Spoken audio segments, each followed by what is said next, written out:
There are moments in life when we face the choice of letting go. We are called to make tough decisions that in the moment may seem like the only way forward. But the truth is, when we cut off someone we love, particularly men in our lives, whether partners, friends, or family members, we're not just creating distance between us, we're also carving out a deeper space in our own hearts. A space where something powerful is either born or lost. When we remove someone from our lives, what is it that we're truly trying to protect? Is it our peace, our boundaries, or is it something we're avoiding? There's often a disconnect between what we think we need and what we truly need. Cutting off someone might seem like a quick fix, but healing doesn't come from cutting, it comes from understanding. One of the most profound truths about relationships is that we can never truly understand what someone else is feeling unless they allow us to. Pain, especially, is often deeply internalized. It can feel isolating and overwhelming, and when we experience it, our natural instinct might be to protect ourselves by withdrawing. We may believe that if we distance ourselves, if we stop engaging, we can shield our vulnerability and avoid further hurt. But here's the truth. Silence is not always the protector we think it is. In fact, it's more likely to build walls instead of bridges. When we don't express our pain, we leave the other person in the dark. They don't know the depth of our hurt, nor can they fully grasp the reasons why we've made the choices we have. This silence doesn't offer healing, it fosters misunderstanding. When we don't articulate our pain, we rob the other person of the opportunity to step into our shoes, to understand where we're coming from, and to feel the weight of our experience. Without this understanding, there is no real chance for empathy. They cannot possibly comprehend the full spectrum of emotions we're dealing with because they don't have the context. They may see your actions, your distance, your withdrawal, but without the opportunity to hear your truth, they cannot fully grasp why those actions are being taken. They may misinterpret your silence as indifference, as anger, or as rejection, not realizing that what's really behind it is the immense pain you've been carrying. Furthermore, expressing our pain is not just for the other person, it's for ourselves too. When we choose to open up, when we choose to voice what we're feeling, it allows us to process and release that pain in a way that silence can never accomplish. It is through vulnerability, through telling our story, that we begin to heal. Our emotions need to be felt to be understood, and when we allow someone else to share in our experience, we give ourselves permission to heal. By expressing our pain, we don't just make our hurt visible to others, we make it visible to ourselves. Sometimes we fear the other person won't understand, or we fear that speaking up will make us seem weak, needy, or vulnerable. But here's the thing, vulnerability is not a weakness. It is the birthplace of connection. It's the courage to say, I am human and I am hurting, and then allow someone to meet us in that space. If we truly want the other person to understand the depths of our pain, we must be willing to let them in. We must trust that by sharing our truth, we can move beyond mere surface level interaction into something far more meaningful, genuine connection. What happens when we express our pain is transformative. It invites empathy. It offers an opportunity for the other person to reflect, to hear, and to learn. It's through that shared vulnerability that healing begins, not just for us, but for the relationship as a whole. The walls come down, the distance shrinks, and both people can understand each other more deeply. But without that expression, there is no understanding. When you keep your pain locked inside, you may protect yourself momentarily, but you're also preventing the other person from becoming the partner, friend, or family member you need them to be. They'll never be able to show you the empathy or growth you may desire if they don't know what they're working with. He cannot understand your pain until you express it. This doesn't mean you need to lay bare every single detail immediately. It doesn't mean you need to share everything all at once or even in one sitting, but it does mean you need to begin the conversation. And in that beginning, you open the door to a deeper, more compassionate relationship, not just with the other person, but with yourself.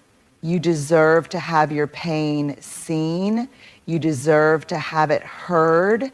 And ultimately, you deserve to have it understood. So if you're feeling the weight of unspoken hurt, if you're carrying it in silence, consider what it would look like to finally let it out, not as a cry for pity, but as an invitation for growth, for connection, for empathy.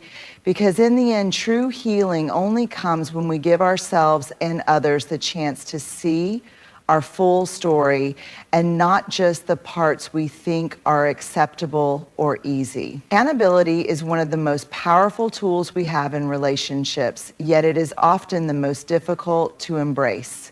When we hold someone accountable, we are not simply calling out mistakes or flaws, we are creating the space for learning and growth. Without accountability, change is stifled. It's easy to assume that cutting someone out of our lives will solve everything. It may stop the immediate behavior or prevent further hurt in the short term, but without confronting the core issues, without giving that person the chance to reflect and make amends, they are left unchanged. And when we allow them to leave without accountability, we rob both them and ourselves of the opportunity for transformation. One of the key aspects of accountability is its ability to prompt reflection. People don't change simply by being told they've done something wrong. They change when they are given the opportunity to reflect on their actions and understand their impact. Accountability asks the hard question, what did you do and how did it affect me? It forces us to face our actions and sit with the discomfort of knowing that we've caused harm. When this is absent, when we simply walk away, leaving things unresolved, the person who hurt us is left with little more than a vague sense of something missing, but without the deeper understanding of why it matters. Without reflection, there is no lasting change. Moreover, change requires effort and intention. It's not enough for someone to feel regret in the moment. They must be given the chance to make things right. Regret and accountability are two very different things. Regret might make us feel sorry in the moment, but it is accountability that leads to the concrete steps of change. Accountability forces us to answer for our actions and shows us where we went wrong, allowing us to correct course. Without this, the patterns of behavior that caused harm in the first place are likely to repeat themselves. If we don't call attention to the mistakes and provide the other person with the chance to correct them, the cycle remains unbroken. Now, it's important to recognize that accountability isn't about punishment. It's not about seeking revenge or making someone feel small. True accountability is about growth, not guilt.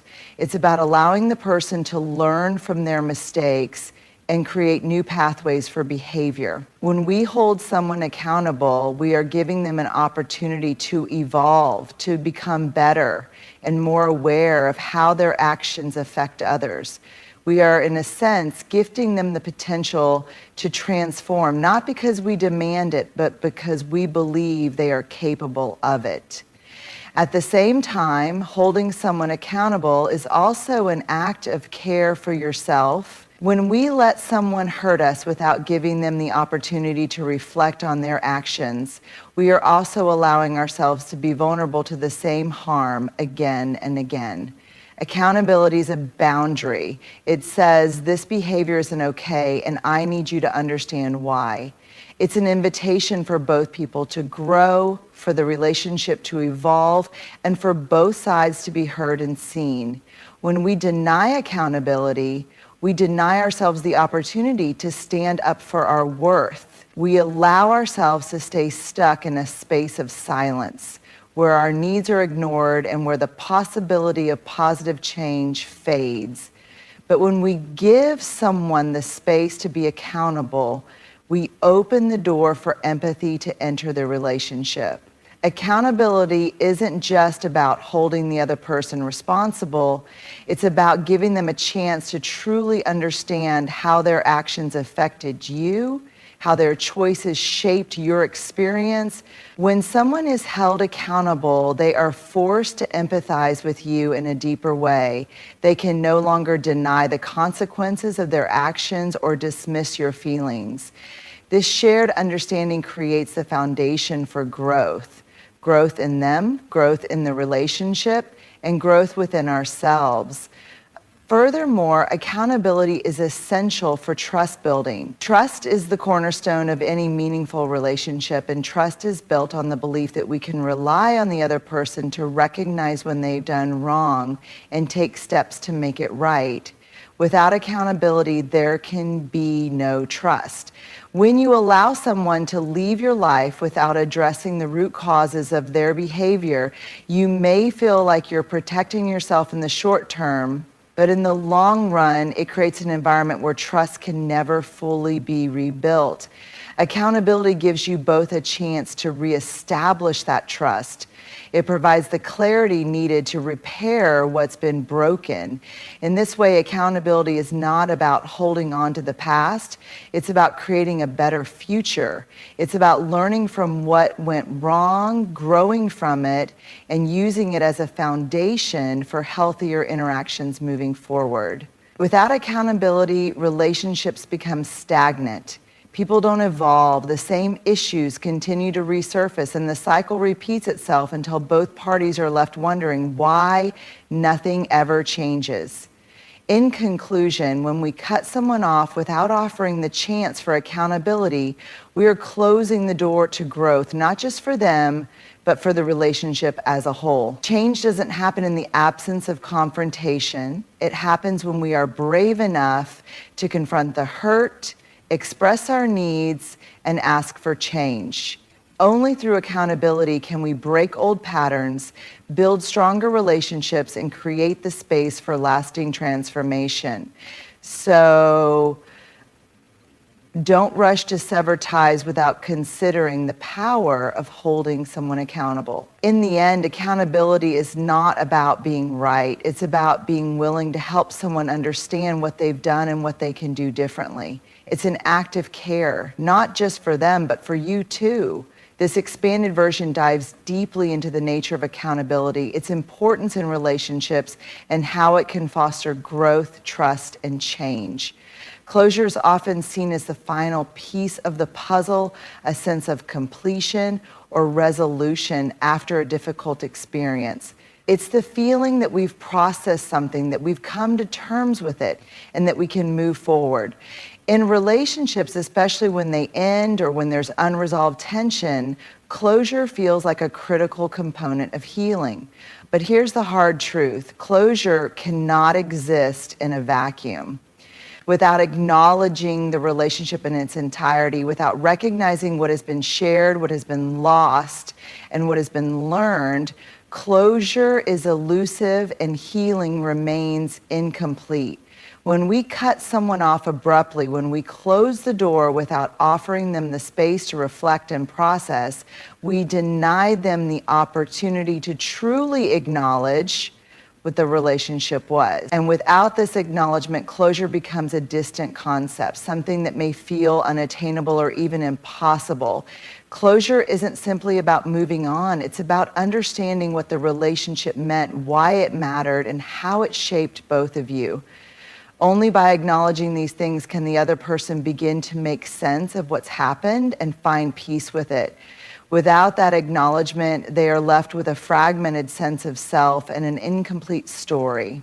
Acknowledgement is the first step in reconciliation, both with the other person and with ourselves. It's easy to think that closure comes when we let go of the other person or when we sever ties completely.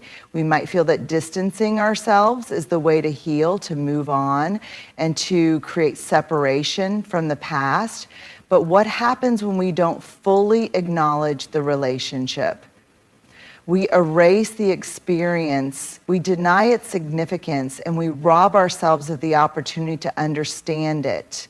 Relationships are never just about the happy moments or the conflict alone. They are a collection of experiences of shared joy, pain, laughter, and heartbreak. Acknowledging the relationship means recognizing all parts of it, the good and the bad. It means accepting that the bond you shared, the memories you created, and the lessons learned have value regardless of how the relationship ended. Without this recognition, closure is hollow and incomplete. We cannot fully heal from something we haven't fully processed or understood. Without acknowledgement, we are left trying to move on without having truly faced the emotional weight of the relationship. Many times we rush toward closure, seeking to escape the discomfort of the emotional process. But real closure comes when we allow ourselves the time and space to reflect on what was, both the highs and the lows. If we cut someone off without acknowledging the relationship, we create a void that cannot be filled with any amount of time or distance. The other person will never understand the full impact of the relationship, its significance, or its lessons if they are not given the opportunity to sit with it. Without this acknowledgement, they are left with a question mark. What was it all for? Why did it happen? What did I learn? For closure to be real, it must come from a place of understanding. The relationship needs to be honored, not dismissed. We must give the other person the chance to reflect on the experiences, the connection, and the growth that took place. By doing so, they can begin to make sense of what they've lost, what they've learned, and how they can grow from it.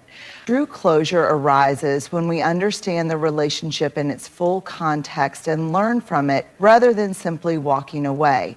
This doesn't mean we need to relive every moment or dredge up every painful detail. Acknowledgement doesn't have to be exhaustive, it just has to be real. Sometimes it's as simple as recognizing that the relationship had meaning, that it wasn't just a series of events that ended in failure. It had depth, it had purpose. And when we give ourselves and the other person the space to reflect on that meaning, we create an opportunity for healing, for understanding, and ultimately for peace. Without acknowledgement, the other person is left with a sense of unfinished business. They may feel confused, hurt, or even resentful, unsure of where they went wrong or how things ended up where they did. If the relationship is not acknowledged, if its impact isn't explored, there is no room for that person to process the loss. Without closure, they may continue to carry the emotional weight of the relationship, unable to release it because they haven't been allowed the opportunity to understand it. This kind of unresolved pain festers and prevents real healing. Acknowledging the relationship doesn't mean that you're trying to rekindle it or fix everything. It simply means offering respect to what was shared.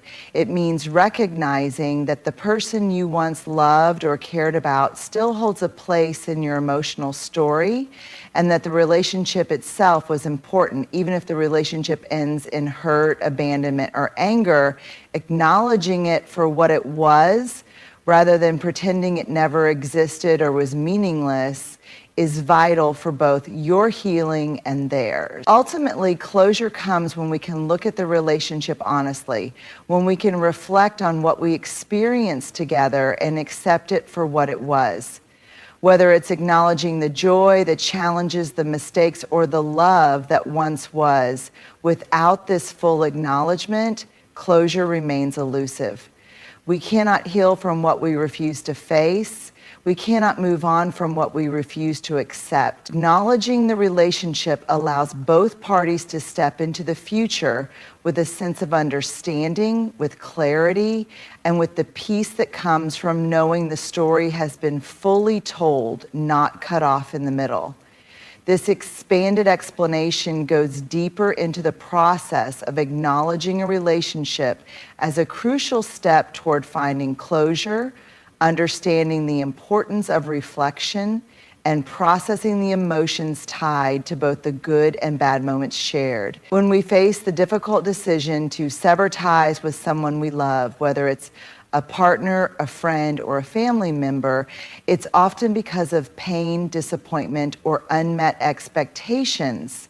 The impulse to walk away can feel justified, especially when we've been hurt or betrayed. However, there's a critical and often overlooked truth in this. By cutting someone off without giving them the chance to truly change or demonstrate growth, we are closing the door to their potential, and in doing so, limiting what the relationship could have become. People are not static. We are constantly evolving, sometimes for the better, sometimes for the worse. But growth is a natural part of the human experience, and at the heart of all meaningful relationships lies the potential for transformation. When you cut someone off without offering them the space to show you what they're capable of, you're not just ending the relationship, you're also denying them the chance to evolve. You're shutting down the possibility for them to rise to the occasion, to learn from their mistakes, and to prove that they can be the partner or friend you need them to be. You may only see the version of them that hurt you, the one who made mistakes, the one who fell short. But in doing so, you're missing out on the potential of who they might become. Growth often requires pressure, discomfort, and the opportunity to be tested. When someone is given the space to make mistakes, to be held accountable, and to work through their shortcomings, they are provided with an opportunity to show their true potential. But that potential is often only unlocked through the process of reflection and change. By cutting someone off too soon, we rob them of the chance to prove to themselves and to us that they can learn, grow, and rise above their previous limitations. This doesn't mean we should allow toxic behavior or let someone mistreat us repeatedly. Healthy boundaries are crucial for personal well-being, but we must also acknowledge that people are more than the sum of their worst moments. People are complex, and their capacity for change is often greater than we realize. The person who hurt you today might very well be the person who surprises you tomorrow. When we cut them off, we deny both them and ourselves the chance to see that potential unfold. It's easy to look at someone's past actions and assume that this defines them, that this is who they are forever. But the truth is, people are constantly evolving, and one of the most powerful aspects of relationships is the opportunity to witness that evolution. This doesn't mean we should stay in unhealthy dynamics or accept repeated harm, but within a space of trust and vulnerability, we allow the other person to demonstrate that they are capable of more. This opportunity is often the key to fostering mutual respect, compassion, and a stronger connection. When someone is given a chance to show what they're capable of, it's not just about proving themselves to you, it's about proving it to themselves. True growth happens when someone feels seen, heard, and trusted to make changes. When someone knows that they have the space to grow, to fail, and to learn, they begin to develop the courage to rise to the occasion. This kind of growth isn't instantaneous. It's often slow and incremental, requiring consistent effort. But over time, it can transform not only the individual, but the entire relationship. Sometimes the person you've cut off may be struggling with their own pain, insecurity, or fear. These internal battles might lead them to make poor decisions or hurt you unintentionally, but without the chance to confront their mistakes, they may never fully understand the impact of their actions.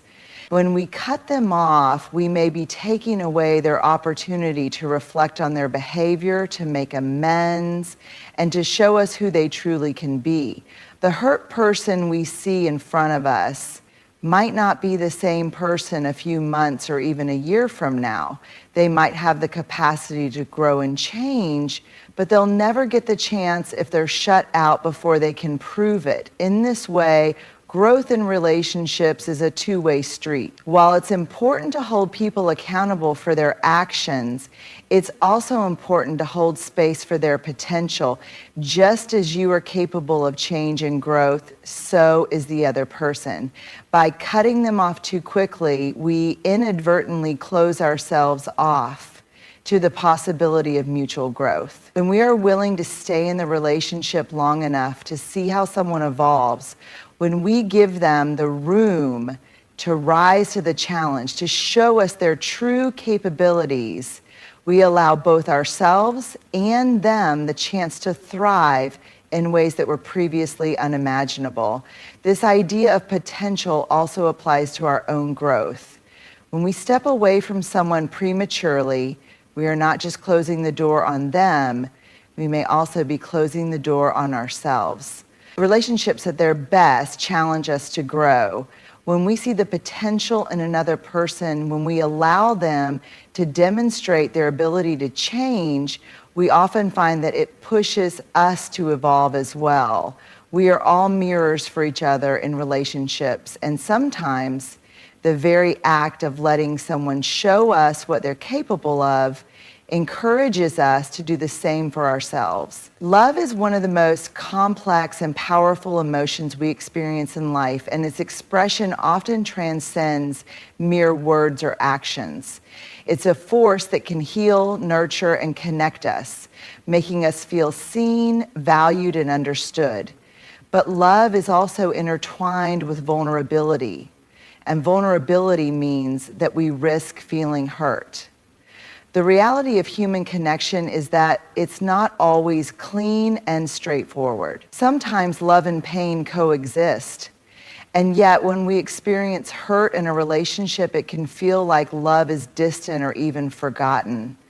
The painful truth is that if someone hasn't truly experienced both your love and your hurt in a balanced way, they will never fully understand the depth of your feelings.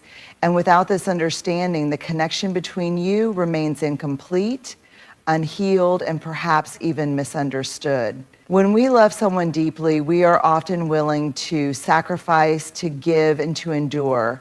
Our love may be unconditional, forgiving, and expansive, but love also asks for reciprocity. It asks for respect, acknowledgement, and understanding. And when that love is met with hurt, whether it's intentional or unintentional, there's a deep conflict that can arise. We find ourselves torn between the desire to continue giving, to continue loving, and the need to protect ourselves from further pain. The tension between these two emotions can be excruciating. It's here in this space that true emotional intimacy is tested. But here's where it gets complicated. Love and hurt are often seen as opposites, not as interwoven emotions. When we're hurt by someone we love, it can feel like the love we once had is being overshadowed by the pain. We may begin to question whether we can truly love someone who causes us hurt or whether they can love us if they cause us pain. Yet, when we are able to sit with both emotions, love and hurt, at the same time, something transformative can happen. We open ourselves up to a deeper understanding of both the complexity of our feelings and the reality of the relationship. If the person we love has never truly experienced our hurt, then they can never fully appreciate the magnitude of our love. Love without pain is shallow. When we love someone, we become vulnerable to the possibility of hurt, disappointment, or loss. To truly understand the depth of someone's love, you must also be aware of their pain. Pain highlights the sacrifices made, the depth of emotion invested, and the stakes involved. When love is not acknowledged in the context of hurt, it can be dismissed as mere affection or convenience without recognizing the weight of the emotional risk involved. The key here is that love isn't just about the good times. Love in its truest form is tested when things get tough, when emotions are raw, when vulnerability is exposed, and when the people involved hurt each other either unintentionally or through their own shortcomings. It's in these moments of pain that love is truly defined, when it's no longer a fantasy or an ideal, but a real, raw, and lived experience. To love someone is to allow yourself to be vulnerable to the full spectrum of emotions: joy, happiness, and yes, also hurt. And when you feel hurt, you are showing the person how deeply you care, how deeply you have invested emotionally in the relationship. But if the person you love never sees or feels your hurt, they are left with a one-dimensional view of your emotions. They may see your love as constant and unchanging, something that's always there to be relied on, but they don't fully grasp its weight or significance. They won't understand the depth of your feelings because they haven't felt the hurt that comes when love is not reciprocated, when trust is broken, or when your emotional needs are unmet. They will never fully grasp the strength of your love unless they also experience the hurt that comes with loving someone deeply. Moreover, it's only when someone feels the hurt alongside the love that they can truly empathize with you. Empathy is the bridge between two people. It's what allows them to understand one another's experiences and feel with them rather than just for them. Without empathy, love can become an abstract concept, something that's easy to offer when times are good, but much harder to give when emotions are raw and conflict arises. Hurt without love becomes resentment, anger, or bitterness. But when you can experience both at the same time, you create a space for true emotional connection, where both people understand that love is not a simple, one-sided emotion. It is complex, messy, and requires both parties to show up fully, pain and all. Love, in its purest form, is not about perfection. It's about showing up, even when it's hard. It's about being willing to sit with both love and hurt and still choose to be vulnerable.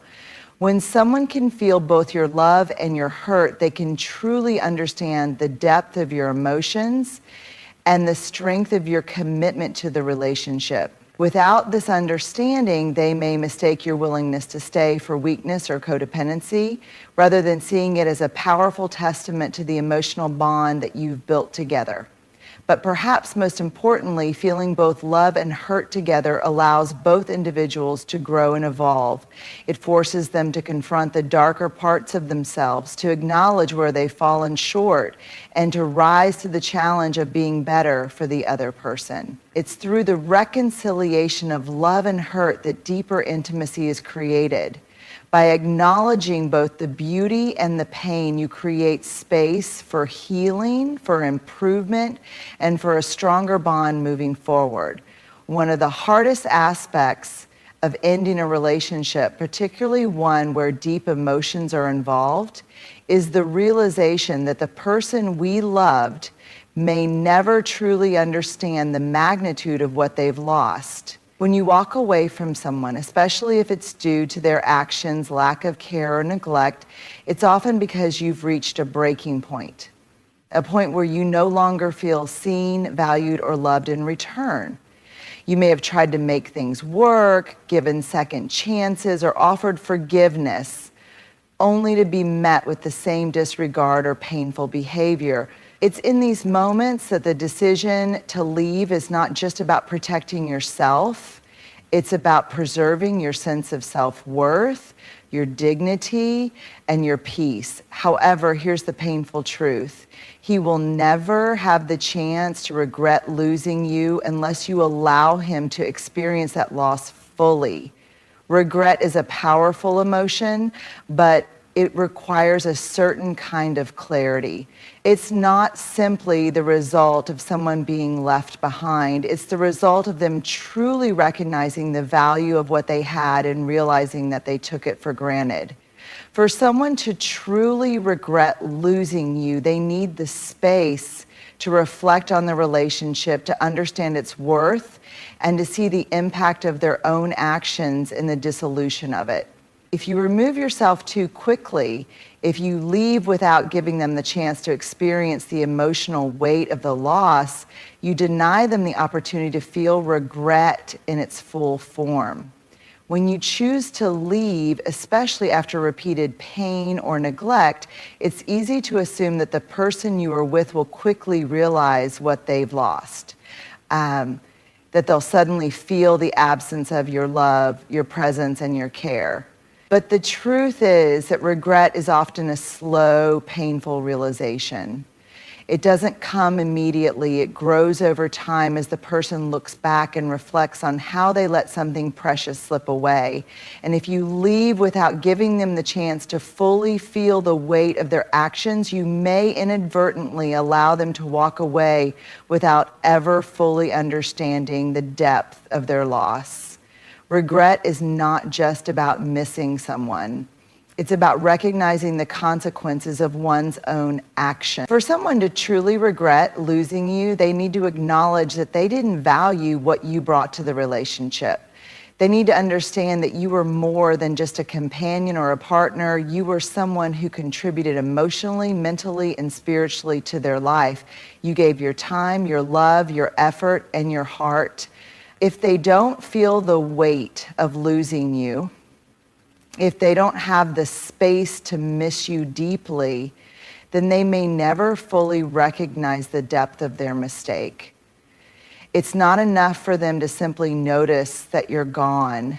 True regret comes when they realize that they could have done things differently, that they could have acted with more respect, with more love, or with more consideration. True regret doesn't stem from the absence of a person.